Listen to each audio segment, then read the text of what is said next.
باب نبوت بند ہو گیا ہے، پس خدا بر ما شریعت ختم کر، بر رسول ما رسالت ختم کر۔ ما کان محمد ابا احد من رجالکم ولکن رسول اللہ و خاتم النبیین، واضح غیر مبہم اور حتمی اعلان۔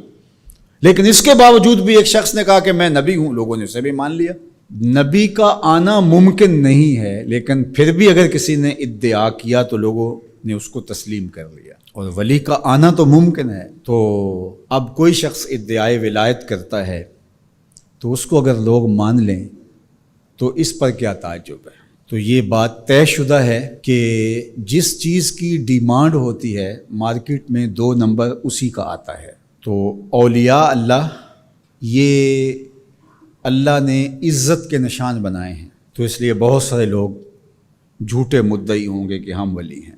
ولی کی جو حقیقی علامتیں ہیں وہ تقویٰ ہے، ایمان کی وہ اعلیٰ ترین منزل ہے جو اس کو نصیب ہوتی ہے، جو باقی لوگوں کا وہ مقسوم نہیں ہے۔ تو اب یہ تو منزل حاصل نہیں ہو پائے گی ان کو۔ اب ولی کی ایک ظاہری علامت جو بادی النظر میں ہے وہ کرامت ہے۔ اب کرامت کا ظہور بھی 2 نمبر لوگوں سے نہیں ہو سکتا، لیکن کوئی جھوٹی بات منسوب تو کر سکتے ہیں اپنے ساتھ، یا کوئی مکر، کوئی فن، اس کو کرامت تو قرار دے سکتے ہیں دجل، فریب اور دھوکے کے ذریعے سے، اور ایسا ہوتا ہے۔ تو اگر 2 نمبر اولیاء پائے جائیں اور ہم پہچان بھی جائیں یہ 2 نمبر ہیں، یا کسی کی جھوٹی کرامت کو سنیں، تو اس کا یہ مطلب ہوگا کہ ہم اولیاء کا انکار کر دیں۔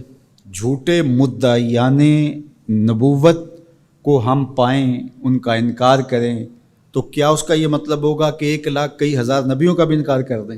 کوئی جھوٹا مدعی نبوت جھوٹے معجزات پھیلا دے اپنے، ان جھوٹے معجزات کا ہم انکار کریں، تو کیا اس بہانے ہم سچے نبیوں کے معجزات کا بھی انکار کر دیں؟ یہ تو دانش مندی ہی نہیں ہے۔ اس طرح 2 نمبر لوگوں کے گڑھے ہوئے کلام کو، گڑھی ہوئی باتوں کو، ان کے دجل و فریب کو، ان کی تلبیسات کو، ان کی دسیسہ کاریوں کو، ان کے مکر کو، ان کے متبعین کی گڑھی ہوئی چیزوں کو، ان کے حفوات کو ہم کیا کرامت قرار دے دیں؟ ہم کہتے ہیں نہیں، بالکل نہیں ہے۔ تو کیا اس کا یہ مطلب ہے، اس کا یہ مفہوم ہے کہ جو اللہ کے ولی ہیں ان کے حقیقی کرامات کا انکار کر دیا جائے؟ جب علم سطحی ہوگا تو ایسا ہوگا۔ 2 نمبر لوگوں کی حفوات کو آپ ضرور اس کی تردید کریں۔ بزرگوں کی کتابوں کے اندر بعد میں آنے والوں نے کچھ چیزیں مندرج کر دیں۔ جب اللہ کے رسول سے لوگوں نے حدیثیں منسوب کر دیں تو کسی بزرگ کے ساتھ کرامت کیوں نہیں منسوب کی جائے گی؟ یہ ہو سکتا ہے، اس کو آپ الگ کیجئے، فن کے اعتبار سے الگ کیجئے، جس طرح محدثین نے کیا، انہوں نے چھانٹی کی، موضوع اور صحیح کو الگ الگ کیا۔ یہ تو نہیں ہے کہ ایک موضوع حدیث آ گئی تو پورے ذخیرہ حدیث کا انکار کر دیا، ایسا تو نہیں کیا۔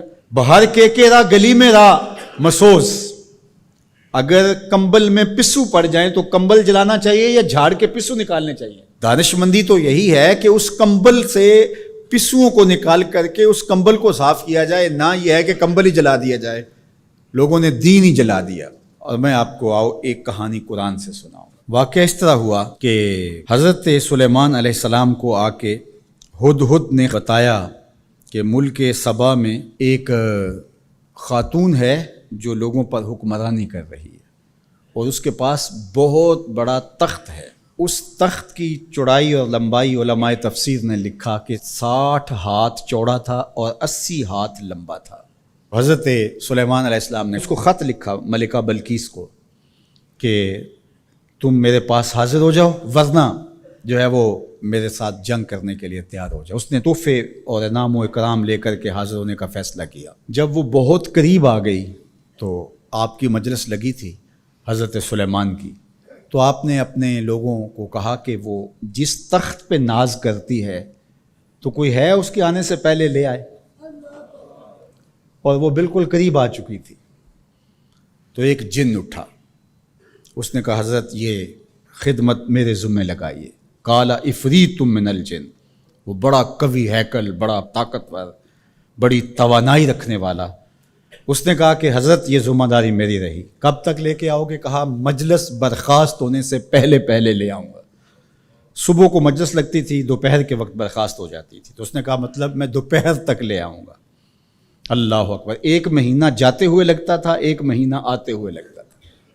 ڈبیا بھی ہو اور جیب میں ڈال کے لے آنی ہو پھر بھی 2 ماہ چاہیے، اور وہاں پہروں کے اندر مکفل تھا، بڑی بات تھی نا، لیکن حضرت سلیمان نے کہا نہیں مجھے اس سے بھی پہلے چاہیے۔ تو پھر کیا ہوا؟ قال الذی عندہ علم من الکتاب، پھر وہ اٹھا جس کے سینے میں زبور کا علم تھا، جو کتاب کو جاننے والا تھا، وہ بولا انا آتی کا بہی قبل ان یرتد الیک طرفک، حضرت آپ آنکھ بعد میں جھپکیں گے تخت پہلے پڑا ہوگا۔ اور حضرت سلیمان نے ابھی آنکھ نہیں جھپکی تھی، تخت پڑا ہوا تھا۔ 1 مہینہ جاتے ہوئے لگتا ہے، 1 مہینہ آتے ہوئے لگتا ہے۔ یار حضرت سلیمان کا امتی آنے واحد میں تخت لے کے قدموں میں حاضر کر دیں، اور یہ قرآن نے کہا ہے، تو شاہ نقش بند بخارے سے قابل میں نہیں آ سکتے۔ باقی امتوں کے ولی شانوں والے ہیں، لیکن جس طرح حضور نبیوں سے افضل ہیں، حضور کی امت امتوں سے افضل ہے، حضور کی امت کے ولی باقی امتوں کے ولیوں سے افضل ہے من حیث المجموع۔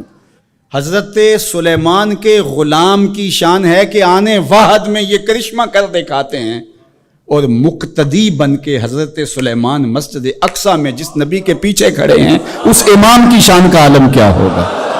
جس کے غلام کی یہ شان ہے، اس کے امام کی شان کا عالم کیا ہوگا؟